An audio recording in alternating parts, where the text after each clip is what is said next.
obrigada pela presença. O meu nome é Carmen Barreira, professora de Teleeducação, Telesaúde Santos.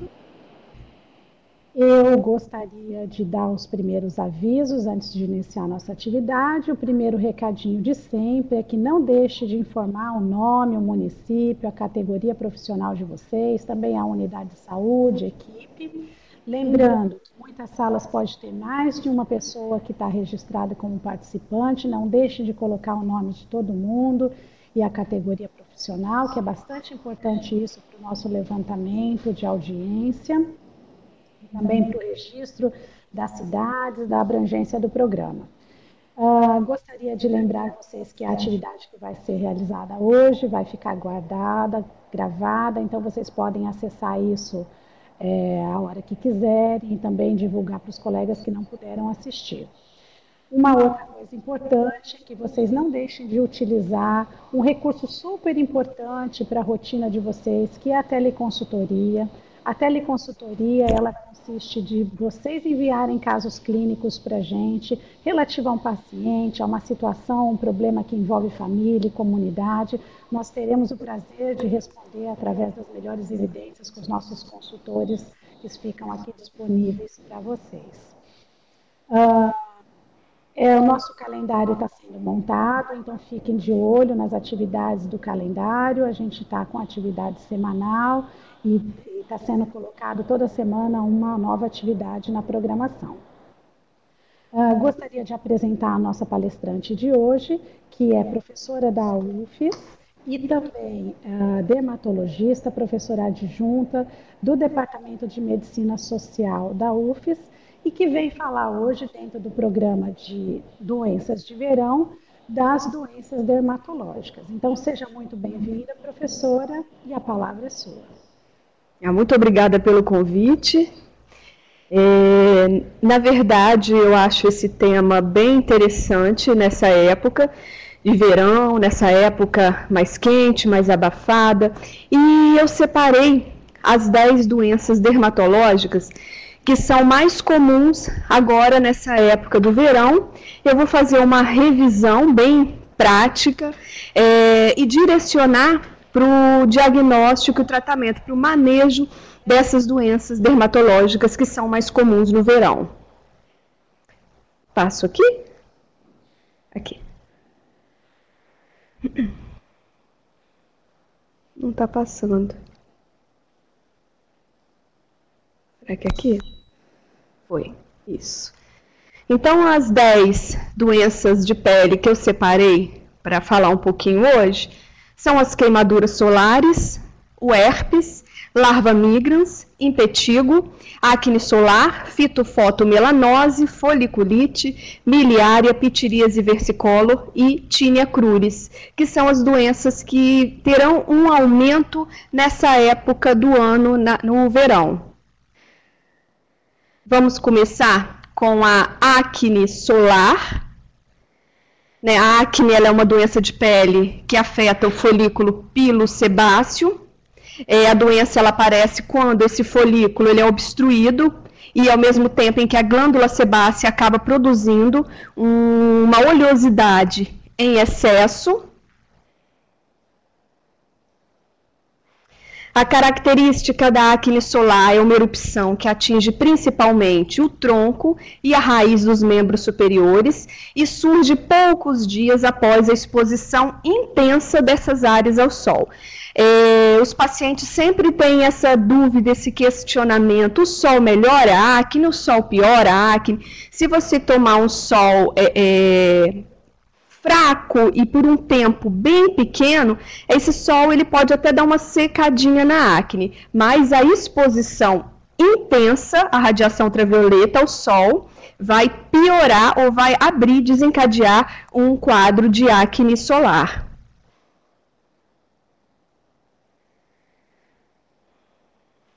Então, essa é a lesão de acne solar. Ela é caracterizada por lesões papulosas, são pápulas eritematosas, avermelhadas, pode ter pústulas e algumas delas podem ser doloridas. Lembrar também que a acne, existe no verão também a acne cosmética, quando o indivíduo que tem predisposição à acne, ele faz uso de um filtro solar muito cremoso, de um filtro solar muito oleoso, vai acabar obstruindo também o folículo e vai abrir um quadro de acne também, chamada de acne cosmética. Os óleos também, pós-praia, pessoas que hidratam a pele com óleos e passam óleos na raiz dos membros, nos troncos, também pode obstruir e causar a acne também. O tratamento da acne solar, o tratamento da acne cosmética é o mesmo tratamento da acne vulgar. Na acne grau 1, é interessante estar utilizando sabonetes específicos para acne, sabonetes com enxofre, com ácido salicílico, loções adstringentes, tretinoína tópica e seus derivados. Lembrar que o ácido retinóico, ele é muito fotossensível, então no verão não é interessante utilizá-lo. Agora tem o adapaleno gel, que é um medicamento interessante, menos fotossensível e que vai ajudar muito nos casos de acne grau 1. Essas substâncias, as tretinoínas, as loções, elas vão diminuir a secreção do sebo e vão regularizar a queratinização folicular. Também a acne solar, ela pode aparecer na forma de acne grau 2, ou seja, com presenças, além de pápulas, também de pústulas. Aí, nesse caso, você pode usar o sabonete do mesmo jeito, mas é interessante associar ao adapaleno um antibiótico tópico, que pode ser a clindamicina, a eritromicina. Para acne grau 2, eu gosto muito de usar a associação do peróxido de benzoíla com a clindamicina. Tenho resultados muito bons e é uma associação interessante para ser utilizada no verão.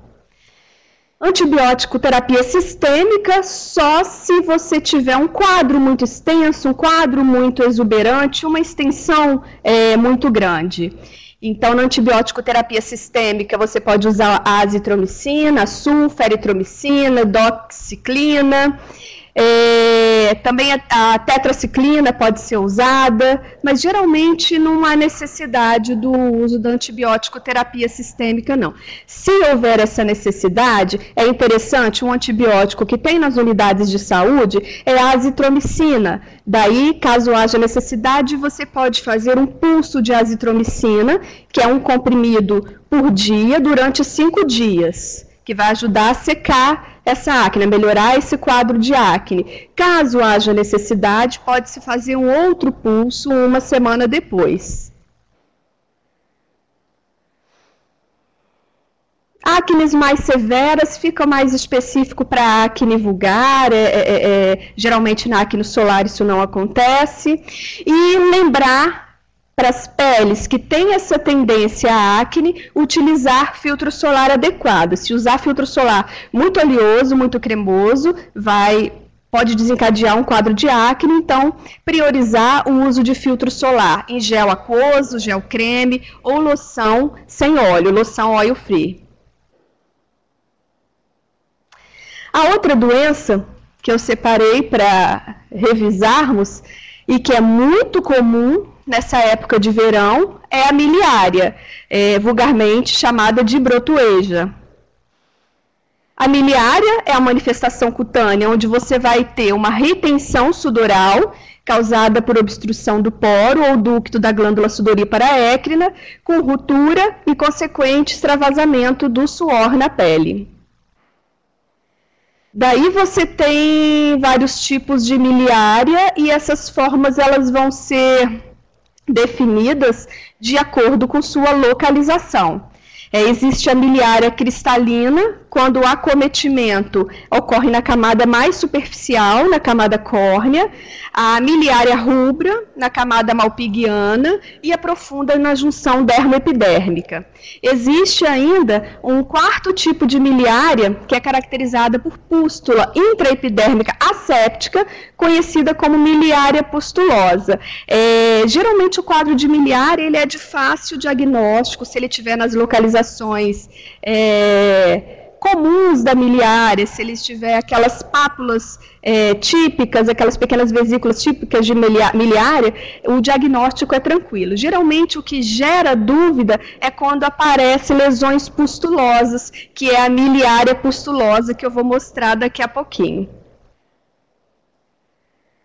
A miliária é mais comum em crianças e bebês, mas também pode acometer adultos, e entre os sintomas estão o prurido e a queimação. A localização da miliária, né, a gente já sabe que geralmente a brotoeja dá no tronco e na região cervical.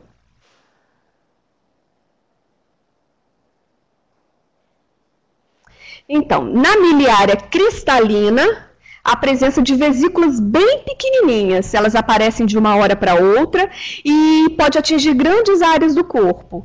Ela não apresenta outros sintomas e é comum em recém-nascidos.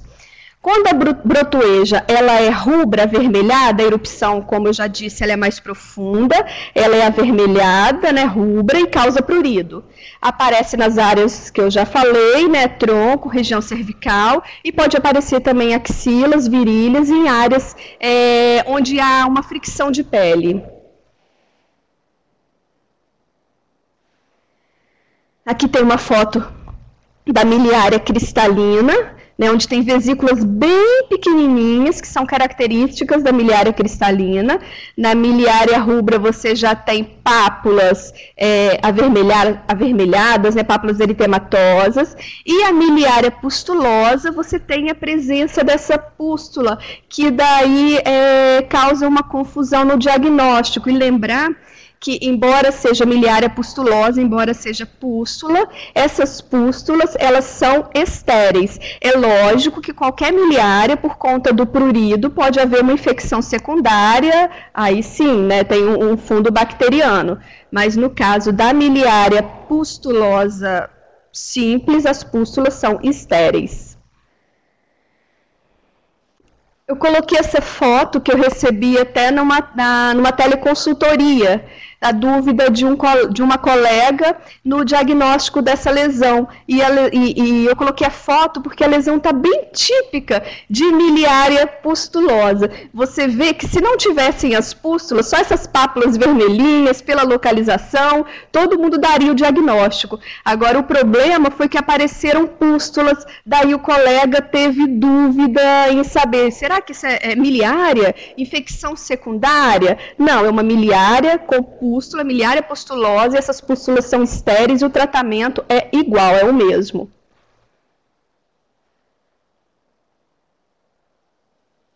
Então, deixa eu falar um pouquinho do tratamento da miliária. Utilizando um tratamento de baixo custo e que tenha nas unidades de saúde, a miliária, você tem que ter um ambiente fresco, que ela está relacionada com o calor, com o suor. Então, a criança tem que usar roupas de algodão, tem que estar em ambientes ventilados. Você pode fazer banhos de permanganato, diluir um comprimido ou um envelope em 5 litros de água do tanque, de água de temperatura ambiente, fazer 3 banhos diários, pode fazer compressinha geladinha no local também para dar uma aliviada. E se tiver com prurido, pode usar uma hidrocortisona creme para aliviar o prurido. Se o prurido for muito intenso, pode, eventualmente, utilizar um anti-histamínico, mas geralmente não há necessidade. Uma medicação que eu gosto muito, mas que tem um custo um pouco mais elevado, mas com resultado bem interessante, são as águas termais. Se puder borrifar nessa área água termal umas 3, 4, 5 vezes ao dia, tem um resultado interessante, que a água termal ela é calmante, ela é refrescante, tem um resultado muito interessante nas miliárias de crianças. Se tiver infecção secundária, trata a infecção secundária. A outra doença que eu separei foi o herpes simples. Né? O herpes simples genital, em 80 a 90% dos casos do herpes genital é causado pelo herpes simples tipo 2, o herpes simples não genital, herpes simples vírus 1, após a prima infecção Pode surgir imunidade duradoura ou receptividade especial, que parece ser geneticamente determinada e afeta em torno de 10% da população. Por que que o herpes simples aparece no verão? Porque existem fatores desencadeantes da recorrência. Então, o calor, a exposição intensa ao sol, a queda da imunidade, são fatores que, o aumento do esforço físico, atividade física intensa, são fatores desencadeantes do herpes simples. Então, no verão, geralmente, depois de uma exposição solar prolongada, o paciente ele pode ter um herpes simples recidivado. A latência viral, ela se dá nos gânglios paravertebrais, né, principalmente nos sacrais e trigeminais. O quadro clínico, a lesão dermatológica de herpes simples, ela é tranquila de diagnosticar. Você tem um grupo de vesículas, você tem vesículas agrupadas sob uma base eritematosa e o paciente vai ter essa história de recorrência do herpes. O tratamento do herpes simples é a higiene local para evitar a infecção secundária. O aciclovir tópico, umas 5 vezes ao dia. Pode usar o aciclovir oral, 200 mg, 5 vezes ao dia por 7 dias, com cautela em idosos, nefropatas e gestantes. E o objetivo do tratamento é minimizar a intensidade e a duração dos surtos. Pode-se usar também o valaciclovir, o fanciclovir, mas são medicações com o custo mais elevado. Outra doença muito comum agora no verão é o impetigo, que é uma infecção cutânea superficial, contagiosa, causada por Staphylo streptococcus, que pode atingir qualquer parte do corpo, sendo mais comum na face e nas mãos. As crianças são as mais atingidas pela doença, ocorre mais nos meses quentes. Existem 2 formas de impetigo, o bolhoso e o não bolhoso. O bolhoso é causado pelo Staphylococcus aureus e o não bolhoso pelo Strepto beta hemolítico. E as doenças, os fatores que favorecem o surgimento do impetigo são dermatite atópica, escabiose, varicela, picadas de inseto, pequenos ferimentos, queimaduras na pele, falta de higiene e clima quente. O impetigo é fácil de diagnosticar, né? A lesão característica do impetigo é a pústula, que você vê na primeira figura, uma lesão bem característica. Aqui você já vê a formação de crosta, porque a pústula, quando ela vai evoluir, ela forma crosta. Isso. O tratamento do impetigo, também vocês já sabem, que é um antibiótico tópico, o oral. O impetigo ele é sempre bem manejado por todos os colegas, mas às vezes se esquece de uma coisa que é muito importante no impetigo, que é a de sensibilização. Para fazer de sensibilização, eu gosto muito de usar a mupirocina pomada. A mupirocina pomada você vai utilizar não só nas lesões de impetigo, você vai utilizar nas áreas quentes do corpo, nas áreas onde ficam bactérias alojadas, que são atrás das orelhas, ao redor, nas narinas, dobras de pescoço, dobras de joelho, dobras de cotovelo, região axilar, região inguinal, região perianal. Você pode usar mupirocina 3 vezes ao dia por 7 dias. E no banho desses pacientes, usar sabonete de triclosan 1%, nessas mesmas áreas que eu falei, não usar no corpo todo, porque o triclosan ele resseca muito a pele e esse paciente vai começar a ter prurido. Então, o sabonete é só para as áreas que eu já descrevi, das áreas que vai ser passada a mupirocina pomada.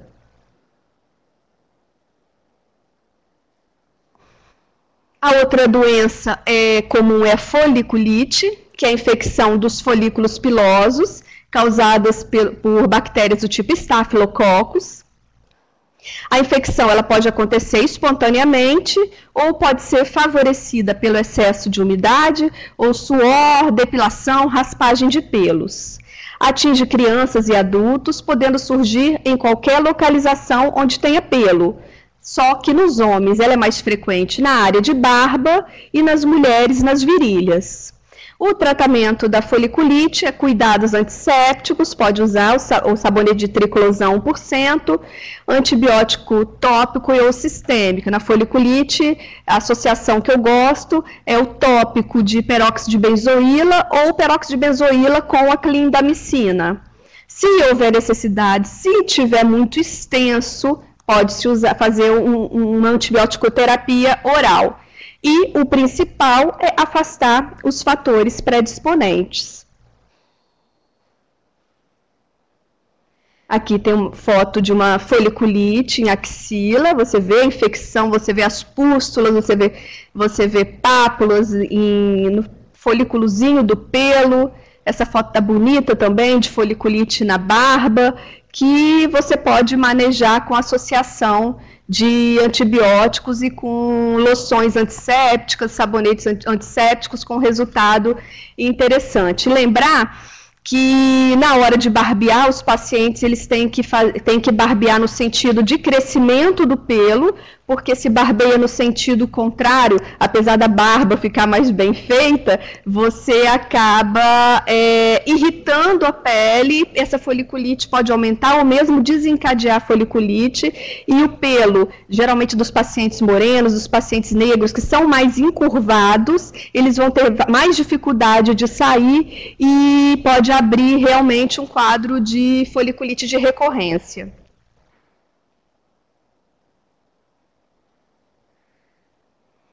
A outra doença comum é a larva migrans, também conhecida como bicho geográfico, que é uma doença causada por parasitas intestinais de cão e de gato que defecam na terra ou na areia. Os ovos eliminados nas fezes transformam-se em larvas, penetram na pele do homem e causam a doença. Na praia, uma praia com areia contaminada, com água contaminada, em relação à doença de pele, a areia contaminada traz muito mais dermatose do que a água contaminada. Então, na areia contaminada, o ideal é que a criança, geralmente a criança, nunca sente diretamente na areia, que sempre se coloque uma toalha, uma esteira, uma canga. Tem mães que têm o hábito de levar a criança na praia e tirar a fralda e deixar a criança sem fralda. Isso é inaceitável, porque a gente não sabe se essa areia está contaminada. Então, a própria bermudinha, a sunga, já é uma barreira de proteção da criança.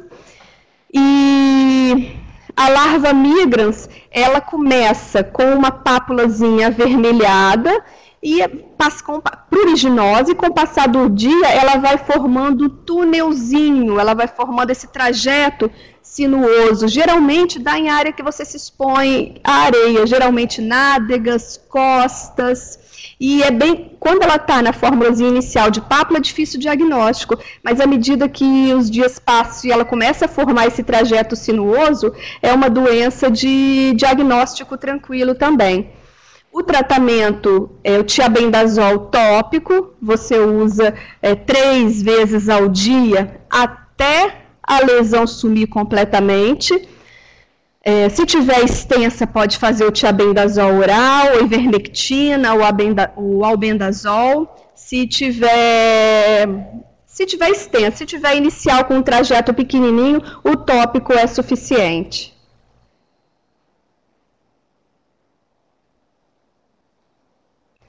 A pitiríase versicolor, que já é conhecido de todos os profissionais de saúde, porque ela é muito comum e acaba por conta da época quente, por conta do excesso de suor, da umidade corporal, ela acaba recidivando, acaba aparecendo. O agente etiológico são as espécies da malacésia. Os fatores predisponentes da doença são pH, oleosidade, a temperatura e a umidade. As lesões são manchas. Lembrar que é pitiríase versicolor, como ela tem um nome popular de pano branco, as pessoas associam que a lesão de pitiríase versicolor ela é branca. Só que ela é versicolor, ela pode ser branca, ela pode ser eritematosa e ela pode também ser amarronzada, hipercrômica, ela tem essa variação nos tons. Então, ela é caracterizada por manchas nesses 3 tons de cor que eu disse, e uma característica para diagnóstico é a descamação furfurácea, para você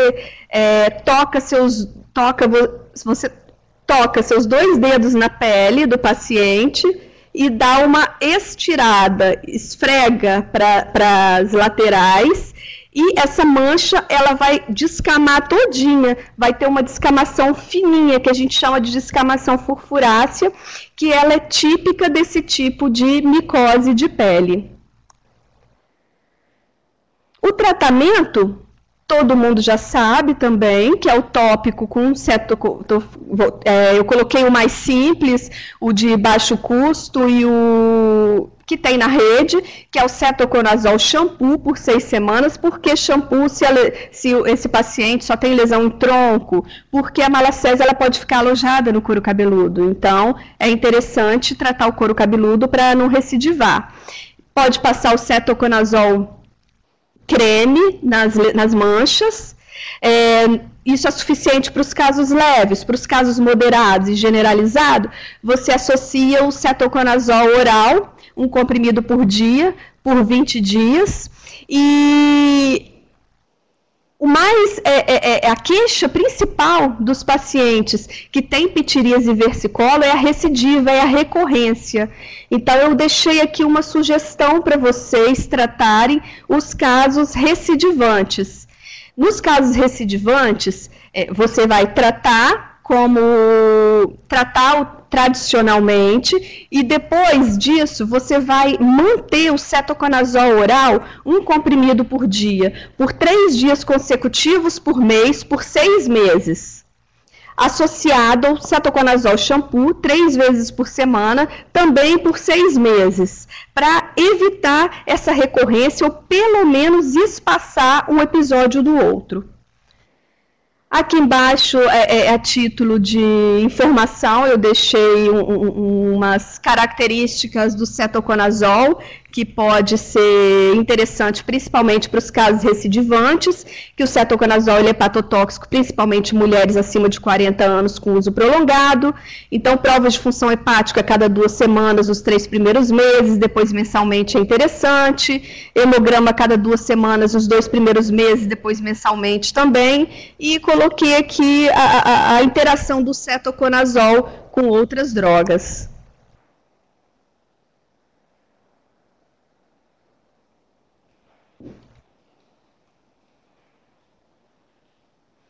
A outra doença muito comum em épocas quentes é a tinea cruris, que é uma micose da região inguinal, dá mais no sexo masculino, por conta da genitália masculina, desse local ser mais quente, mais abafado.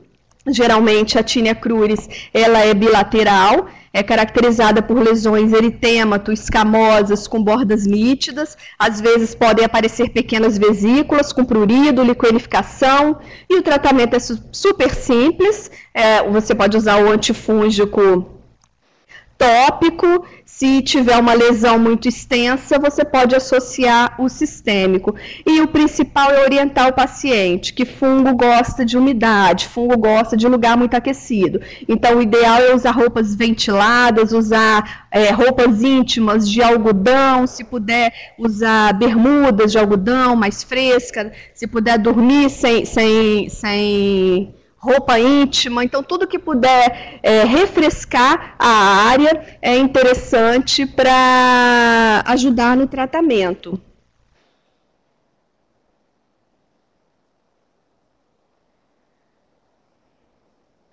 As fitofotodermatoses são outras doenças comuns no verão.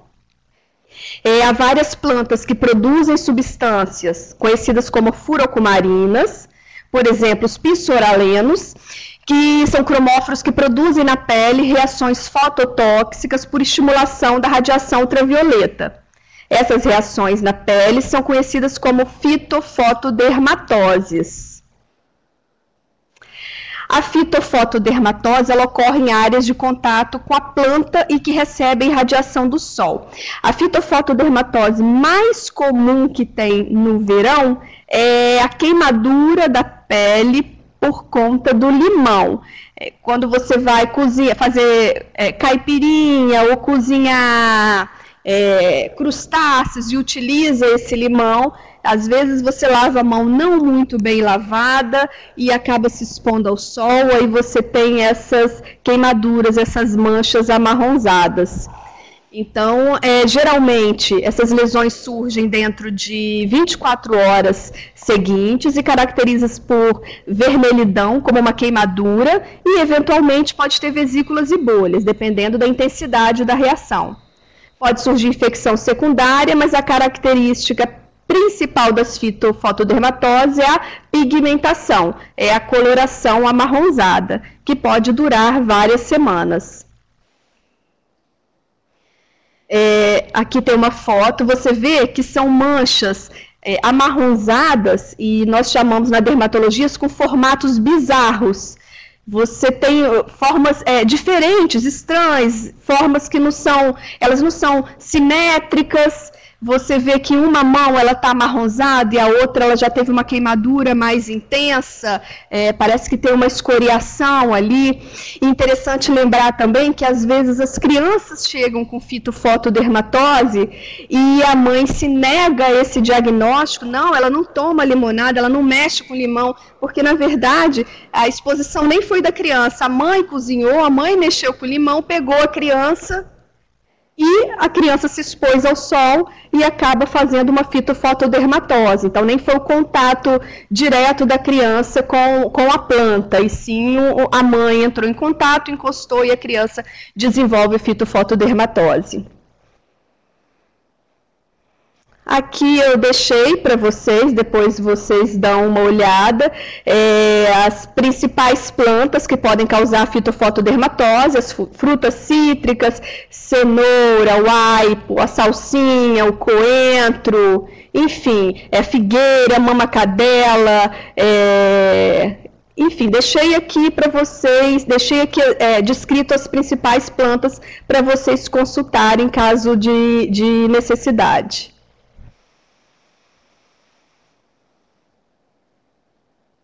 E o tratamento da fitofotodermatose, se tiver só a manchinha, usa o filtro solar, que ela vai desaparecendo com o tempo. Se estiver demorando muito para sair, 2 meses, ainda tem a manchinha, pode usar um clareadorzinho, mas geralmente, se fizer a fotoproteção, ela já é suficiente, com o tempo a pigmentação vai regredindo. Queimadura solar. Queimaduras são lesões nos tecidos que envolvem as diversas camadas do corpo, pele, cabelos, pelos, tecido celular subcutâneo, músculo, olhos.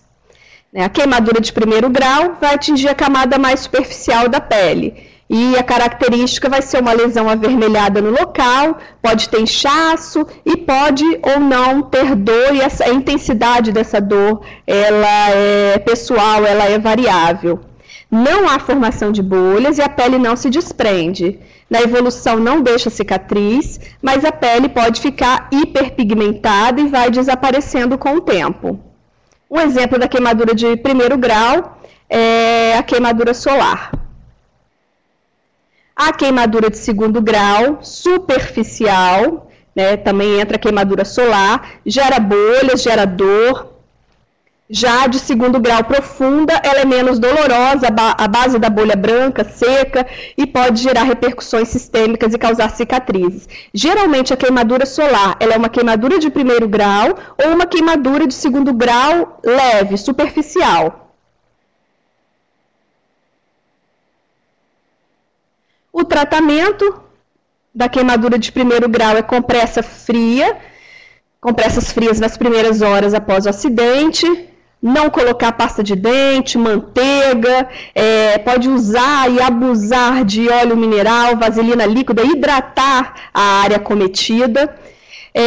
Se houver necessidade, pode tomar analgésico e o uso de filtro solar por conta da hipercromia que a queimadura vai deixar.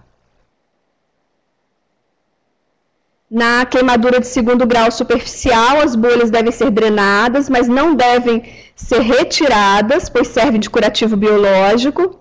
O procedimento deve ser feito preferencialmente pelo médico. Depois do rompimento da bolha, curativos com sulfadiazina de prata, ou nitrato de cério, limpeza com água corrente, clorexidina devem ser feitos. Depois da cicatrização, que as queimaduras 1º, 2º grau superficial, profunda, 3º, mas as solares, só para relembrar, são as queimaduras de 1º grau e 2º grau superficial. 2º grau superficial já falei. 2º grau profundo e 3º grau, né? Enfim, coloquei aqui a título de conhecimento. E para terminar, eu coloquei umas considerações que no consultório sempre tem essa dúvida, os amigos sempre têm dúvida em relação à radiação ultravioleta no verão, como e acredito que os pacientes de vocês também podem ter essas dúvidas e perguntar para vocês.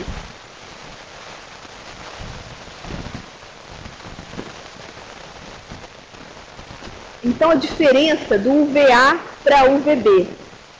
A radiação ultravioleta A é a maior parte do espectro ultravioleta, tem um comprimento de onda entre 315 a 400 nanômetros, e o UVA ele possui intensidade constante durante o ano inteiro, atingindo a pele praticamente da mesma forma, não importando a estação do ano. E sua intensidade também não varia muito ao longo do dia, sendo um pouco maior entre 10 e 16 horas do que nos outros horários. E o UVA, ele penetra profundamente na pele, ele causa fotoenvelhecimento, contribui para fotoalergias, também predispõe ao surgimento do câncer de pele. E uma curiosidade também que os pacientes perguntam sobre câmara de bronzeamento, lembrar que a câmara de bronzeamento artificial, ela tem doses, ela tem intensidade de radiação ultravioleta A muito maior, muito mais intensa do que a solar. O UVB, radiação ultravioleta B, 90% dela não chega à superfície da Terra, porque ela é absorvida pela camada de ozônio, e a radiação ultravioleta B penetra menos profundamente que o UVA. O UVA causa mais fotoenvelhecimento e o UVB causa mais câncer de pele, mas os dois podem causar câncer de pele. Os raios UVB, a incidência deles aumenta muito durante o verão, entre 10 e 16 horas, ao contrário do UVA, que não altera a intensidade durante as estações do ano. O UVB causa queimadura solar e as radiações ultravioleta B são os principais responsáveis pelos danos celulares que predispõem ao câncer de pele. Mas as duas radiações podem causar câncer de pele. Então, aqueles cuidados básicos, só para relembrar, né, evitar a exposição ao sol entre 10 e 16 horas, devido à grande intensidade da radiação ultravioleta B. Verificar as informações do seu filtro solar, pelo menos essa pergunta tem aumentado a frequência. No consultório em relação ao PPD, o filtro protege contra o UVA, contra o UVB, sempre tem essa dúvida. Então, verificar as informações do filtro, que deve ser de amplo espectro, ou seja, proteger contra as duas radiações. O FPS se relaciona aos raios UVB e o PPD se relaciona ao UVA. Então, no filtro solar de qualidade, o PPD ele deve ser 1/3 do FPS. E como o filtro atua diminuindo a vermelhidão e o ardor, as pessoas tendem a ficar mais tempo na praia quando aplicam o produto. Como deve ser aplicado o filtro solar? O filtro solar ele deve ser aplicado ainda em casa e deve ser reaplicado de 2 em 2 horas, ou em caso de transpiração excessiva e após cada mergulho no mar ou na piscina. Não existe filtro solar à prova d'água. O que existe são filtros solares um pouco mais resistentes à água, mas mesmo esses têm que ser reaplicado a cada 2 horas, ou se houver uma transpiração excessiva, ou se houver mergulhos no mar ou piscina. A quantidade recomendada é equivalente a 1 colher de chá rasa para o rosto e 3 colheres de sopa para o corpo. Não adianta economizar, porque senão você o filtro solar, a proteção dele acaba deixando a desejar. Essa aplicação ela tem que ser uniforme, de modo a não deixar nenhuma área desprotegida. Nas crianças, o ideal é aplicar o filtro solar em casa antes de colocar a roupinha de praia.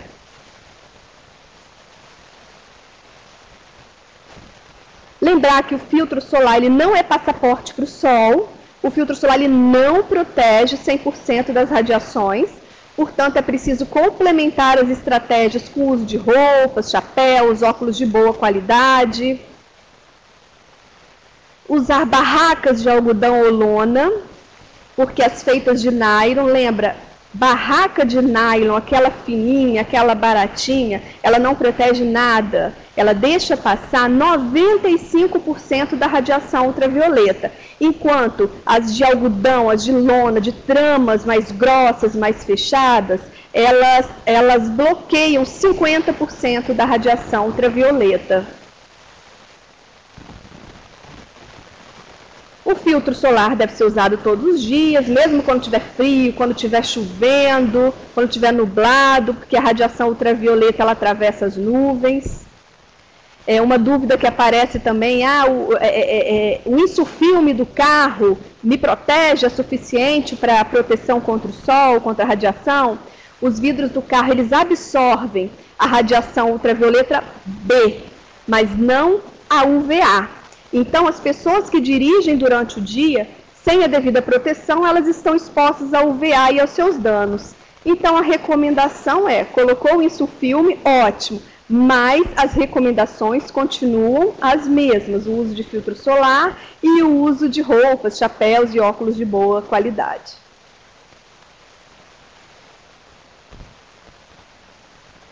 E para finalizar, que também é uma dúvida frequente sobre queimadura de água viva, como proceder, lembrar que se houver queimadura por água viva, não pode jogar água doce, tem que jogar a própria água do mar para aliviar, ou usar um vinagre, ou fazer compressa de gelo, mas não jogar água mineral ou água doce, porque pode piorar a irritação local. A bibliografia, e muito obrigada.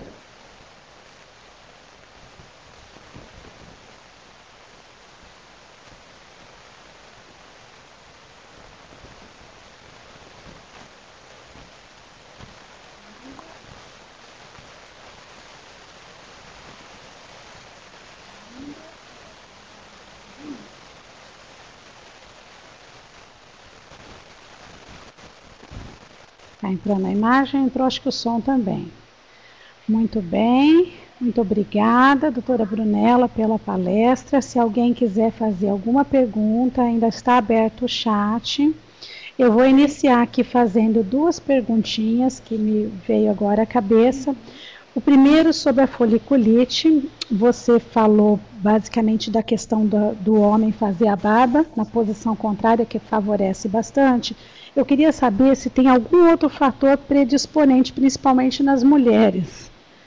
Então, na verdade, a foliculite, ela aparece mais nas pessoas de pele morena e pele negra, onde os pelos dessas pessoas, ele é encurvado, ele não nasce retinho. Então, esse pelo ele vai ter dificuldade para sair, ele vai ficar retido ali, e esse é o principal fator de foliculite de repetição. Então, o ideal nesses pacientes que geneticamente têm esses pelos encurvados, o que você tem tratamentos paliativos, mas o que vai resolver é a extração definitiva, é a depilação a laser, é onde você vai, enfim.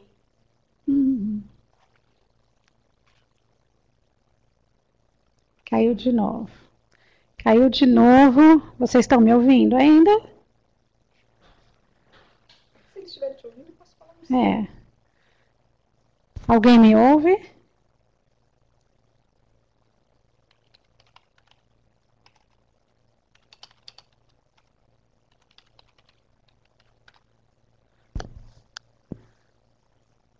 Eu acho que é o computador, né?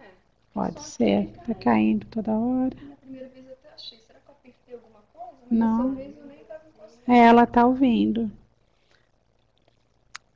Nós vamos tentar usar o mesmo microfone, então. Você pergunta e eu respondo.